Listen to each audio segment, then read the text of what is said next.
Guys, ngeri banget nih guys. Dunia terguncang gara-gara Indonesia melakukan satu hal yang luar biasa ini. Dan bukan main-main loh. Negara yang sampai ketakutan itu banyak banget. Ada Thailand, Vietnam, India, dan Pakistan. Gila, ini negara-negara yang punya nuklir ini sekarang lagi ketakutan guys. Gara-gara Indonesia stop impor beras. Menteri Koordinator Bidang Pangan Zulkifli Hasan menyebut Indonesia tidak akan mengimpor beras konsumsi tahun ini. Saya mendapat paparan yang sangat menggembirakan. Produksi pangan kita yang ada di gudang kita mendekati 2 juta ton. Loh kok bisa ya? Apalagi gue makin kaget lagi ketika gue dapat kiriman video dari seminarnya Menteri Pertanian favorit kita, Amran Sulaiman. Dan di sana dia buka nih pembicaraan rahasia dengan Presiden Prabowo. Lu penasaran gak sih apa sih videonya si Amran itu? Makanya lu jangan skip video ini.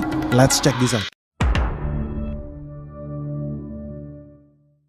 Negara saja pragmatis. Tidak ada ingin negara tetangga dan seluruh dunia Indonesia swasembada. Kenapa? Ini adalah pasarnya. Pragmatis kan? Benar nggak? Sekarang tidak impor. Tuh Indonesia mengubah peta pangan dunia. Tuh harga turun dari $650 per ton turun serendah-rendahnya. Titik nadi terendah. 300. Ini harga beras dunia turun. Tidak bahagia kan? Thailand tidak bahagia, Vietnam tidak bahagia, Kamboja tidak bahagia, Pakistan tidak bahagia, India tidak bahagia. Kenapa? Indonesia menyetop impor mendadak. Dan presiden kita bangga, aku dampingi beliau. Kamboja ketemu, kemudian Thailand, Vietnam, bisa nggak? Dikit saja. Dia minta, aku dengar langsung 250 ribu ton. Aku ditanya Bapak Presiden, Pak Mentan, kasihan tuh. Dia mau minta-minta. Setelah bergeser Pak Presiden izin, 1 liter pun itu kehormatan bangsa. 1 liter saja masuk. Itu terganggu secara politik di Indonesia. Aku bukan orang politik.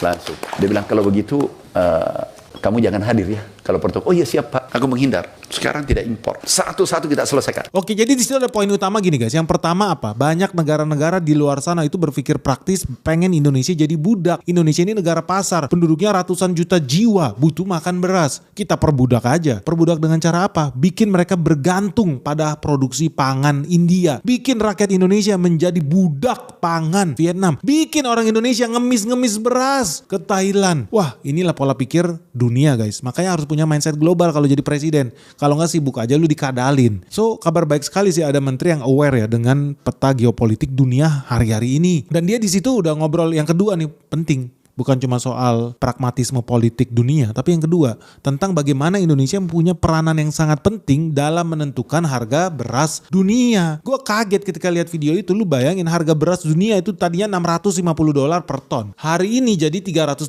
per ton. Kok bisa harga beras dunia turun drastis guys? Dari $650 per ton jadi $371 per ton. Atau tadinya begini guys, tadinya 10,8 juta rupiah per ton beras, sekarang turun. Gara-gara Indonesia nih. Jadi 6,2 juta rupiah per ton. Ya sama aja sih turunnya 4,6 juta ton. Gila ya. Drop parah banget loh. Hampir 50% harga beras dunia itu anjlok. Dan itu gara-gara Indonesia. Emang apa yang dilakukan sama Indonesia guys? Ternyata itu bisa terjadi karena Indonesia stop impor beras. Jadi buat teman-teman yang belum tahu ya, Indonesia ini kan negara yang hobinya ditipu, dikerjain, diperbudak sama negara-negara di sekitarnya. Ya contoh paling gampang ya dari sektor energi lah. Kita ditipu bertahun-tahun gak punya kilang minyak sendiri. Kita disuruh impor dari Singapura. Kan bodoh banget negara sekecil itu megang kendali terhadap energi minyak di Indonesia. Kita juga impor juga dari Timur Tengah dalam bentuk crude. Jadi Indonesia betul-betul bodoh. Habis kita dibodoh-bodohin. Tidak ada presiden yang punya pride, kebanggaan sebagai orang Indonesia diinjak-injak negara lain tuh nggak ada guys. Tapi ternyata Indonesia ya bukan cuma soal diperbudak soal energi minyak, tapi Indonesia juga diperbudak soal pangan. Makanan yang lu makan itu bertahun-tahun Indonesia hobinya apa? Impor. Kita dibikin bodoh. Lu tahu tahun 2023 Indonesia impor beras sampai 3 juta ton. Gila. Katanya Indonesia negara agraris bro. Tapi faktanya kita dibikin bodoh sampai impor 3 juta ton beras. Nah di sini lu harus bertanya-tanya guys. Kenapa ya Indonesia bisa-bisanya ya sebelum Amran jadi Menteri Pertanian. Bisa-bisanya kita itu impor sampai jutaan ton beras guys. Ya bisa jadi karena Menteri Pertanian sebelumnya itu anak setan guys. Wah pasti banyak orang yang marah nih. Benix gak ada adabnya, gak tahu sopan lu sama orang tua. Gue beneran ngomong, masa lu gak tahu? Ini menteri sebelumnya ini memang setan yang lepas guys. Dan gak ngadi-ngadi ya, bukan cuma setan biasa. Dia ini setan yang liar juga. Kenapa liar? Karena dia lapar banget buat bertindak jahat guys sama bangsa kita. Pengkhianat bangsa nih, dia korupsi guys. Jadi lu jangan kuliahin gue, ngapain lu Benix ngatain orang tua setan, gak sopan lu Benix. Enggak. Fakta bahwa menteri sebelumnya adalah setan yang lapar, korupsi. Gila banget. Udah tahu banyak petani Indonesia menderita, miskin. Apa yang dia lakukan? Impor beras. Kan goblok, tambah miskin lah petani kita. Sadis. Makanya kalau dibilang Bendis kok gak ada adabnya yang ngatain mantan menteri itu kok setan gitu. Simpel aja, setan beneran ini bro. Buktinya hari ini sekarang dia lagi sekolah di penjara guys.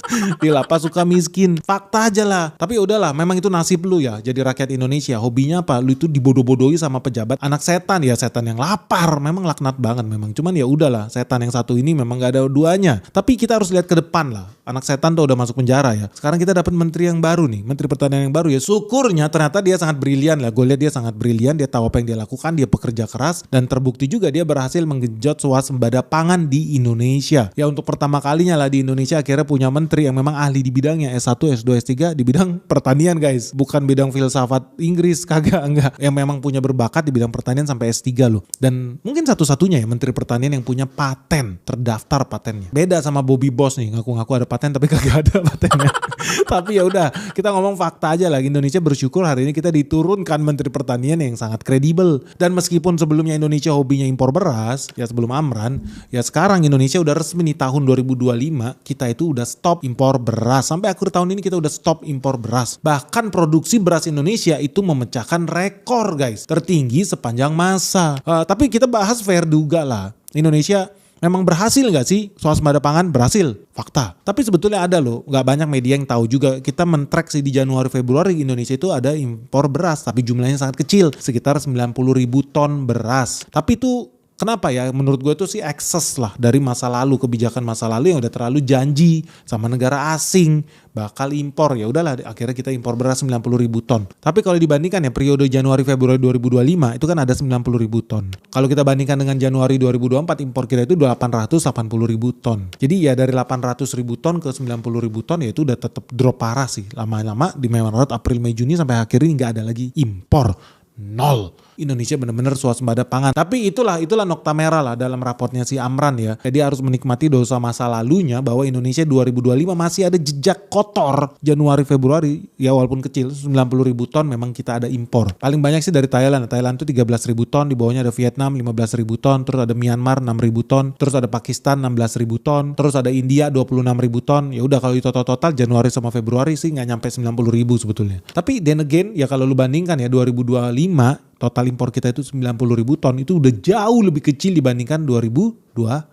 Dibandingkan ya sebelum si Amran jadi menteri 2023 kita impornya 3 juta ton guys. Dari 3 juta ton ke 90.000 ton ya pengurangan yang drastis sih. Nah hari-hari ini udah 0. Jadi kalau lu lihat datanya juga ya udah jadi Indonesia swasembada pangan resmi. Dan gue bisa lihat di 2026 sepertinya tidak akan ada lagi nokta merah itu tuh Januari Februari kita. Walaupun cuma 1.000 ton, walaupun cuma 10.000 ton itu kan kenajisan guys. Ya harapannya Indonesia betul-betul memberdayakan petani kita sendiri. Makan beras ya beras petani kita sendiri. So itulah guys faktanya dunia Indonesia sekarang kita akhirnya berhasil lolos dari jebakan setan. Tadinya kita digoblok-goblokin sama anak setan. Sekarang kita sudah merdeka nih. Maju bersama menteri kita yang baru nih sama si Amran. Dan membawa Indonesia akhirnya ke swasembada pangan. That's a good news buat Indonesia. Tapi buat dunia lain gimana ya? Gimana nasib negara-negara lain yang selama ini dipuja-puja, dijilat pantatnya sama pejabat Indonesia supaya dapat komisi impor itu? Karena mereka selama ini menikmati kebodohan Indonesia dengan impor beras besar-besaran jutaan ton dari negara tersebut. Yuk kita cek nasibnya. Jadi FYI aja guys, di tahun 2023 Indonesia itu menjadi importir beras terbesar dari Thailand. Jadi kalau ngomongin Thailand hobinya ekspor beras, ternyata paling banyak beras Thailand itu pindah kemana? Bukan ke Zimbabwe ya, bukan juga ke Jepang, tapi ternyata ke Indonesia. Kok bisa Indonesia? Sedih banget katanya negara agraris, tapi itulah negara agraris tapi hobinya korupsi. Jadi Indonesia ini bukan negara agraris, Indonesia ini negara korupsi. Lu tahu di tahun 2023 total ekspor beras Thailand itu 66 triliun rupiah. Dari 66 triliun rupiah, data menunjukkan, by the way ini data resmi, di tahun 2023 kita itu impor senilai 800 juta dolar beras dari Thailand. Lu bayangin 800 juta dolar. Itu setara dengan 13,4 triliun rupiah guys. Jadi kalau lu hitung ya, total ekspor beras Thailand itu 66 triliun. Indonesia belanja 13,4 triliun. Artinya 20% produksi beras Thailand diimpor oleh Indonesia. Artinya orang Indonesia dilahirkan di bumi ini untuk jadi budak Thailand, untuk jadi tulang punggung petani-petani Thailand. Lu bayangin ya, petani Thailand itu bisa hidup hari ini karena ada orang Indonesia yang goblok-goblok itu hobinya apa? Impor beras Thailand. Petani sendiri di negeri sendiri disuruh miskin, disuruh mati guys. Sadis ini. Dan saking kita bergantung ya sama beras impor Thailand, sudah bertahun-tahun ya, beribu-ribu tahun Indonesia dari sejak zaman Majapahit kali ketololan ini terjadi. Lu tahu Indonesia hobinya makan beras Thailand, impor beras Thailand, jadi budak Thailand. Bahkan ya sampai grup musik terkenal dari Bandung, Project Pop aja ya, itu bikin video klip kalau di musiknya ini udah bertahun-tahun yang lalu by the way videonya nih. Itu Indonesia itu begitu korupnya, begitu bodohnya, sampai kalau main bola bisa disogok pakai beras Thailand. Jadi udah legendaris nih, Indonesia ini budaknya petani Thailand. So hari ini gimana nasibnya Thailand guys? Setelah bertahun-tahun kita dibodohin sejak zaman Majapahit menjadi anjing peliharaan Thailand, kita disuruh belanja berasnya Thailand. Akhirnya Indonesia bisa bangun juga ya dari kebodohan itu. Indonesia bisa bangun dari tidurnya. Indonesia selama ini dininabobokan untuk impor terus. Biar pejabatnya makin kaya, dapat komisi, dapat kickback. Selesai. Tapi akhirnya Thailand gak bisa lagi menikmati kebodohan rakyat Indonesia. Ya karena sekarang Indonesia sudah berani stop impor beras. Thailand sampai kelabakan. Lu bayangin sampai surat kabar terbesar di Thailand, Bangkok Post, ibu kotanya Thailand tuh Bangkok, itu sampai bikin berita 1.000 petani beras di Thailand mendemo Kementerian Pertanian Thailand. Kenapa? Karena semenjak Indonesia stop impor beras Thailand, harga beras dunia anjlok. Beras di Thailand oversupply. Tidak ada yang beli lagi beras-beras petani-petani ini. Sehingga mereka sampai demo ketakutan di tahun 2025 ini ribuan petani di Thailand menjerit guys. Aduh orang Indonesia kenapa lu tambah pinter? Petani Indonesia kenapa lu tambah sejahtera? Menteri Indonesia kenapa lu gak doyan duit sogok? Kan enak tinggal impor, lu dapet duit. Bentar guys. Sebelum kita lanjut videonya. Halo good news guys, teman-teman investor, Benix Investor Summit 2025 akan segera diselenggarakan di bulan Desember 2025 di Swiss Bell Solo. Jadi buat teman-teman yang pengen segera diskusi, ketemu, dan interaksi langsung ya. Karena kita bakal membahas 3 sektor penting. Yang pertama terkait energi, yang kedua terkait bisnis logistik, dan yang ketiga ada sektor spesial nih. Dengan pembicara yang spesial juga karena ya cuannya gede banget nih guys. Nah buat lo yang penasaran dan pengen segera ikutan di event acara offline spesial Benix, cuman ada 1 tahun sekali yang namanya Benix Investor Summit 2025. Yuk segera daftar sekarang juga nih sebelum terlambat. Dan ingat kursinya juga terbatas karena cuma ada 50 kursi guys. Total kursi yang kita sediakan. Ikut di sini sangat happy lah ya. Jadi banyak sekali membuka wawasan baru, terutama banyak bocoran-bocoran mengenai kebijakan maupun emiten yang akan terbang selanjutnya. Jadi puas sekali sih dengan ini. Kalau tahu Pak Ben di YouTube sendiri kan lebih pinggir jurang, ini lebih pinggir lagi lah ini. Mengikuti Benix Investor Summit ini setelah 2 kali, saya mendapatkan manfaat bahwa kalau kita bisa memahami fundamental atas perusahaan dan forecast untuk perusahaan kedepannya, kita pasti akan mendapatkan hasil yang jauh lebih baik. Dan itu yang saya rasakan selama setahun ini. Dan saya harapin kalau untuk Benix Investor Summit 2025 diadakan, saya pasti akan ikut lagi. Salam cuan. So, siapa cepat dia dapat. Sampai ketemu di Solo ya guys, bulan Desember 2025. Benix Investor Summit 2025 segera datang lagi. Segera daftarkan dirimu sekarang juga sebelum terlambat. Ingat, ini acara eksklusif yang kita selenggarakan private dan sangat intim. Kita bisa berinteraksi full nih selama 24 jam. Karena acaranya diselenggarakan selama 2 hari. Dari hari Sabtu sampai hari Minggu. Dari jam 9 pagi sampai malam. So, tunggu apa lagi? Segera daftarkan dirimu sekarang juga di nomor WhatsApp yang ada di bawah ini. Sampai ketemu di Solo guys. Bye-bye. Kan enak tinggal impor, lu dapet duit. Tapi nggak bisa guys. Ya karena Indonesia kali ini beruntung ya. Kita dapat menteri yang capable, yang reliable, yang punya integritas guys. Indonesia beruntung nih hari-hari ini. Walaupun Thailand menjerit sedemikian parah. Dan gue yakin dia udah pasti sering disogok juga nih sama Thailand nih buat masukin beras dari sana ke sini. Tapi dia tak bergeming. Ya data menunjukkan ya sampai hari ini impor beras kita di tahun 2025 nol. Sampai akhir tahun gue yakin 0. Indonesia stop impor beras dari Thailand.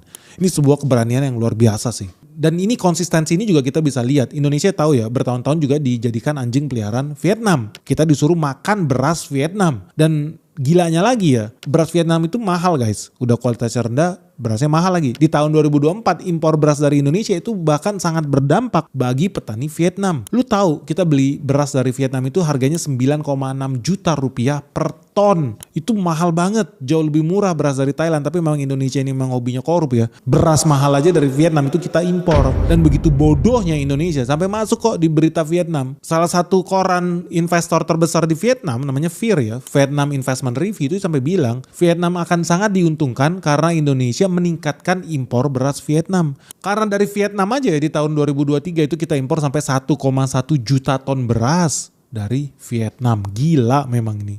Gila banget, kita ini ternyata nggak puas ya cuma jadi budak Jepang ya, disuruh beli mobil Jepang, suruh subsidi mobil Jepang pakai bensin-bensin yang dikasih murah itu biar tambah kaya kaisar Jepang. Nggak habis-habisnya kita dibodoh-bodohin lagi, sekarang kita harus beli beras dari Thailand, dari Vietnam. Jadi zaman dulu itu kita betul-betul memalukan guys, nggak ada harga diri negara kita ini. Bahkan sampai Vietnam ini tertawa terbahak-bahak melihat kebodohan Indonesia. Pejabat-pejabat Kementerian Pertanian Indonesia nggak ada otaknya. Negara segini besar masa masih impor beras. Sampai-sampai ya perusahaan-perusahaan beras di Vietnam itu mentertawakan kebodohan Indonesia. Lu baca nih, Nguyen Van Tat nih, CEO perusahaan Chan Tao Rice Export dari Vietnam. Dia sampai bilang peningkatan impor beras dari Indonesia adalah sinyal positif bagi ekspor beras Vietnam. Meskipun harga beras Vietnam yang tertinggi di dunia, memang Indonesia ini goblok banget ya, udah harganya tinggi banget malah dibeli lagi dari Vietnam. Bodoh nih. Memang si Nguyen Van Tat ini dia memang jago banget nih ngecipoin pejabat Indonesia nih. Ya udah anyway dia bilang meskipun harga beras Vietnam yang tertinggi di dunia harganya $578 per ton alias 9,6 juta rupiah per ton, tapi kami pengusaha beras Vietnam yakin Indonesia bakal meningkatkan impornya dan Indonesia akan menciptakan peluang bisnis sehingga mereka bisa terus mengeksploitasi pasar Indonesia. Gue ulangin kata-katanya, mengeksploitasi Indonesia. Lu bayangin Indonesia udah dianggap sebagai budak yang harus dieksploitasi. Bodoh. Ini yang ngomong orang Vietnam langsung guys. Mereka menikmati kebodohan Indonesia dengan pejabat-pejabat yang tolol, menteri-menterinya yang korup. Bisa dieksploitasi rakyat kita. Kita ini cuman bahan, kita ini cuma market guys. Jijik banget gue baca berita-berita dari Vietnam ini. Betul-betul kita dibodohin habis-habisan nih. Tapi memang ada dasarnya. Si Nguyen ini ngomong begitu bahwa Indonesia ini bodoh, berhak dieksploitasi, mereka akan sibuk membodoh-bodohi rakyat Indonesia. Karena apa? Faktanya aja lah, pakai data lah. Faktanya tahun 2023 impor beras kita dari Vietnam nilainya 11 triliun guys. Jadi memang fungsi rakyat Indonesia itu lu kerja dari pagi sampai malam, terima duit, terus dibelikan beras petani Vietnam atau beras petani Thailand supaya mereka tambah kaya. Lu tambah bodoh. Negara kita bodoh guys, bertahun-tahun ditipu aja, nggak sadar-sadar, nggak bangun-bangun, tidur aja lelap terus. Rakyat terlantar, rakyat tambah miskin, mampus. Dan makin gila lagi, lu tahu begitu superhero-nya Indonesia ya, bener-bener Indonesia ini negara religius yang udah pasti masuk surga semua rakyatnya. Karena apa? Produksi beras Vietnam seperempatnya itu ke Indonesia, artinya petani Vietnam nyawanya ada di Indonesia. Lu bayangin, seperempat, 1/4, 25% produksi beras Vietnam itu kita yang serap. Gila ini Indonesia ini bener-bener jadi pahlawan. Udah pasti masuk surga lah semua orang Indonesia ini. Karena hobinya memperkaya petani Vietnam, memperkaya petani Thailand. Wah hebat guys. Duit triliunan kita kasih ke mereka. Ratusan triliun. Bodohnya nggak habis-habis. Makanya lu jangan kaget ya ketika Indonesia akhirnya memutuskan buat stop impor beras dari Vietnam, apa yang terjadi? Duta besar Vietnam itu sampai panik guys. Gila nggak? Duta besarnya aja turun. Ini beda dengan duta besar Indonesia ya. Nggak ada nih kayak begini. Duta besar kita kalau di negara-negara lain tuh banyak nggak ada kerjanya guys. Ongkang-ongkang kaki nikmatin duit rakyat, nikmati fasilitas iya. Tapi kalau duta besar Vietnam begitu tahu Indonesia stop impor beras, begitu tahu Indonesia swasembada pangan, apa yang dia lakukan? Panik, langsung lobby sana sini supaya Indonesia impor lagi dong. Ya wajar juga dia membela rakyatnya. Tapi kan Indonesia juga berhak dong membela rakyat kita sendiri, membela petani kita sendiri dong. Terus memang bilang apa si duta besar Vietnam ini ketika dia tahu Indonesia swasembada pangan? Dia sampai ngata-ngatain kita, dia sampai nyumpahin kita. Lu bisa lihat nih di Jakarta Globe. Duta besar Vietnam, Ta Van Tong itu sampai bilang apa? Ini si Ta Van Tong ini memang minta dikeplak juga ya. Dia bilang, gue udah denger nih Indonesia mau stop impor beras karena katanya lu punya cadangan banyak. Ya memang kita swasembada pangan bro, tapi menurut Van Tong ini rencananya gak sustainable. Ini gak mungkin lah lu bisa stop impor. Dia yakin Indonesia akan segera kehabisan beras. Dia yakin Indonesia pasti bakal impor lagi dari Vietnam. Dan Indonesia ya harus jadi budak Vietnam. Kenapa sampai duta besar mereka panik guys? Sampai segitunya berharap supaya Indonesia gagal panen. Berharap supaya Indonesia petaninya miskin lagi. Berharap supaya kita impor beras lagi dari Vietnam. Simple aja. Karena kalau lu lihat surat kabar terbesar di Vietnam hari ini, itu juga lagi pada panik. Karena harga beras di Vietnam itu udah turun guys. Ke titik terendah juga. Sepanjang sejarah. Gara-gara Indonesia stop impor beras Vietnam. Jadi banyak tuh beras-beras petani-petani di sana terjejer aja di pinggir jalan gak ada yang beli. Kalau zaman dulu dikirim tuh buat ngasih makan mulut-mulut tuh yang kerja di Depok. Tuh orang Jakarta, orang Bekasi, mulut lu dikasih makan tuh beras Vietnam. Hari ini sekarang gak bisa. Karena ternyata Indonesia sudah swasembada pangan guys. Kita makan beras dari hasil tanah kita sendiri. Akhirnya Indonesia punya kebanggaan juga ya. Untung aja menteri yang kemarin itu ya, si setan yang liar itu udah masuk penjara nih. Bersyukurlah kita. Kita diturunkan menteri baru yang sangat capable lah. Tapi sebetulnya memang gak gampang guys jadi pejabat di negara ini. Karena siapapun pejabatnya pasti harus berurusan dengan birokrasi yang ada. Pejabat-pejabat yang ada, PNS-PNS yang ada di kementerian itu banyak rampok semua guys. Dan mereka banyak juga yang gak takut sama menterinya. Karena dia juga punya pikir. Menteri, lu paling 2 tahun lagi di reshuffle. Presiden lu 5 tahun sekali ganti. Gue tetap jadi PNS di sini bro. Gue tetap jadi birokrat di sini bro. Ada gak ada lu. Setiap tahun gue naik pangkat. So apa yang dilakukan pejabat itu banyak yang gak mau kerja. Banyak yang mentalnya perampok. Banyak yang korup. Gak peduli menteri ngomong apa mereka suka-suka sendiri. Alah lu paling 2 tahun lagi hilang lu. Kan gitu mindsetnya. Makanya susah. Betul-betul susah. Lu mau jadi menteri juga susah. Makanya jangan heran juga kalau banyak menteri yang udahlah. Kalau gitu toh bener juga ya kata pejabat-pejabat eselon 1, 2, 3 ini gue bentar lagi di reshuffle. Ya udahlah ikutan korupsi aja. Ya udahlah ikutan aja. Party-party aja. Aja mabuk-mabukan aja, nggak usah kerja pikirin rakyat, nggak usah, toh 2 tahun lagi diganti gitu guys. Itu yang salah mindsetnya. Makanya jarang lu bisa berharap, sangat jarang lu bisa berharap ada menteri yang berani sama bawahannya, itu jarang lu. Makanya gue salut sama si Amran. Kenapa? Dia jadi menteri, kemarin dia ditipu sama karyawannya, sama PNS di kementerian, pejabat-pejabat kementerian mau tipu dia. Apa? Ada tanah kementerian 200 hektar, bukannya dipakai buat swasembada pangan, malah disewain guys. Geblek nih, gila banget ini. Lu bayangin, lu kira tanah bapak lu main sewa-sewain aja. Ini memang banyak yang kayak gini harus dibersihin guys. Dan gua salut karena akhirnya ada menteri kita yang berani loh. Jarang ada menteri yang berani sama bawahannya. Jarang. Banyak birokrat itu ngepung menterinya sendiri. Menterinya tersandera. Gak bisa gerak. Ya banyak juga. Jadi menteri yang pinter aja gak cukup. Jujur aja gak cukup. Berani aja gak cukup. Lu harus semuanya bisa. Dan lu harus cerdik gimana caranya navigasi sama PNS-PNS ini. Yang udah bertahun-tahun mendarah daging. Bapaknya di situ, anaknya di situ, ponakannya di situ. Sudah bikin dinasti bahkan di situ. Lu udah tau lah ya. Di daerah juga begitu kok. Lu PNS di daerah semua bikin dinasti semua. Jadi siapapun yang jadi pejabat, mau wali kota, mau jadi bupati, mau jadi gubernur, udah nggak ada fungsi. Birokrat di situ yang menang. Tapi ya syukurlah si Amran berani. Karena ketika dia ketemu pejabat Kementan yang curang, apa yang dia lakukan? Dia cut guys. Aku perintahkan sudah 1 tahun, kami temukan hanya 1 hektar. 299 hektar disewakan. Mulai hari ini dikerjakan, kami beri waktu 3 bulan, ini harus berdua. Hari ini juga kami copot direkturnya dan eselon 3-nya di bawahnya. Tapi yang jadi pertanyaan gini guys, kita sekarang udah dapat menteri pertanian yang luar biasa ya. Yang gue udah gak sabar lagi lihat nih, next apa nih abis beras. Gue yakin next dia akan beresin yang lain nih. Banyak nih sektor-sektor lain yang butuh sentuhan tangan emas, golden touch-nya si Amran. Masih ada kakao, masih ada kelapa, masih ada sawit, masih ada kopi. Wah masih banyak lagi nih. Yang ini kalau kita bisa kembangkan lagi, Indonesia bisa dapat duit ribuan triliun. Gue percaya banget itu akan terjadi. Tapi pertanyaannya, karena Menteri Amran ini kan sangat berprestasi, gue yakin musuhnya juga sangat banyak dari Sabang sampai Merauke. Bahkan sampai orang Vietnam, Thailand aja semua bersekutu buat menjatuhkan dia. Ya lu bisa tebak lah arahnya kemana. Menurut lu para mafia pangan ini, mafia pertanian ini, selama ini menikmati duit-duit haram, duit-duit koruptor.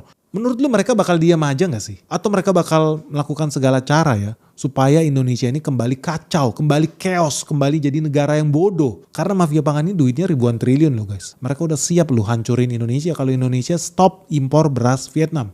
Indonesia stop impor beras Thailand. Indonesia stop jadi anjing peliharaan Singapura. Oh mereka siap-siap aja, lawan kita itu negara lu. Negara lu yang dilawan lu. Kalau kita stop impor duit ratusan bahkan ribuan triliun yang selama ini kita sumbangin gratisan nih ke Vietnam, Thailand, Malaysia, Singapura lenyap. Menurut lu negara bakal diem aja? atau negara mereka bakal ngirim tim untuk bikin kekacauan di Indonesia. Lu masih inget gak ketika Indonesia dibombardir sama Malaysia? Masih inget gak? Marriott dibom, Bali dibom sama orang Malaysia. Lu masih inget gak? So menurut lu gimana? Mafia-mafia itu, negara-negara itu bakal diam aja apa enggak? Atau mereka bakal lakukan serangan balik nih guys? Dan kalau dia lakukan serangan balik, Indonesia udah siap atau enggak? Dan satu hal yang paling penting, siapa sih yang bakal diuntungkan ya? Kalau Indonesia berhasil swasembada pangan. Kalau Indonesia berhasil stop impor beras-beras dan pangan-pangan dari luar negeri itu, pasti ada dong pengusaha kita sendiri yang diuntungkan. Dan kalau lu investor pasti udah tau lah, akan banyak nih petani-petani baru di Indonesia, pengusaha-pengusaha baru di Indonesia yang jadi kaya raya. Ya inilah kaya sama-sama. Lu sendiri udah siap belum jadi tambah kaya dari sektor pertanian? Dan menurut kalian ya, sektor apa yang akan makin diuntungkan kalau makin banyak menteri yang berani kayak si Amran ini untuk stop impor dari luar negeri? Kita harus mulai berpikir hilirisasi, kita harus berpikir start ekspor produk jadi atau produk setengah jadi dari Indonesia. Jangan lagi ekspor hasil sumber daya alam lah dalam bentuk raw material. Oke guys, ditunggu jawaban kalian seperti apa, pandangan kalian seperti apa, dan lu setuju gak sih kalau kita makin banyak ya menteri-menteri kayak Amran, kayak Purbaya ini? Atau biar aja lah Indonesia selalu keterbelakangan mental, bodoh, jadi peliharaan negara-negara itu. Pejabat-pejabat kita tambah kaya juga kalau Indonesia hobi barang impor. Gimana menurut lu guys? Oke guys, segera kasih tanggapan kalian. Semoga video ini bermanfaat. Jangan lupa subscribe channel Benix sekarang juga. Karena cuma 50% loh viewers kita yang subscribe di channel Benix. Makanya lu subscribe dong sekarang juga. Semoga video ini bermanfaat. Salam sehat, salam cuan, bye-bye.